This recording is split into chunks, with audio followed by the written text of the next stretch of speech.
আসসালামু আলাইকুম। আমি রোকসানা মিতু। আশা করি সবাই ভালো আছেন। Welcome to Mitu's world. আমি আজকে আপনাদের শীতে স্পেশাল যেই সবজিটি যেটা আমরা সবাই পছন্দ করি টমেটো, সেটা দিয়ে একটি রেসিপি তৈরি করব এবং সে রেসিপি তৈরি করতে আমাদের লাগবে পেঁয়াজ, রসুন, কাঁচামরিচ, ধনেপাতা, পেঁয়াজ পাতা যেটা এখন অ্যাভেলেবেল, এবং সাথে থাকবে হলুদ গুঁড়া, মরিচ গুঁড়া, ধনিয়া গুঁড়া, জিরা গুঁড়া এবং গরম মশলার গুঁড়া। প্রথমে প্যানের মধ্যে আমি প্যানটা একটু গরম হয়ে আসলে আমি 2 টেবিল চামচ তেল নিয়ে নিয়েছি। আপনারা পরিমাণ বুঝে আপনারা আপনাদের মতো করে তেল দিয়ে নেবেন। এরপর প্রথমে আমি দিয়ে দিব রসুন।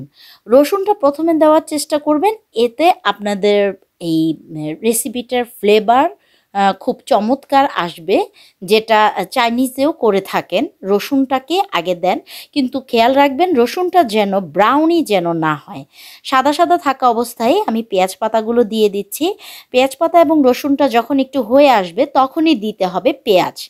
পেঁয়াজটা দিয়ে সেটার মধ্যে আমি লবণ দিয়ে দিব। কাঁচামরিচ এবং লবণ একসাথে অ্যাড করার পরে এখানে আসলে আদা রসুনের কোনো ঝামেলা নেই, সেজন্য মশলা যে একটা কষানোর ব্যাপারটা আছে সেটারও ঝামেলা নেই। এই আমাদের গুঁড়া মশলাগুলো দেখছেন, আমি সেগুলো দিয়ে ভালো মতো নেড়ে চেড়ে আমার টমেটোগুলো আমি দিয়ে নিচ্ছি।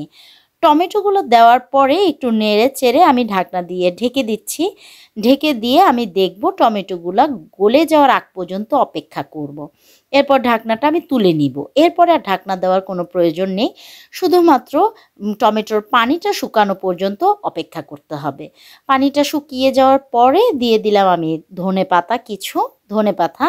ধনেপাতা দেওয়ার পরই আমাদের কাজ শেষ, আমাদের রান্নাও শেষ।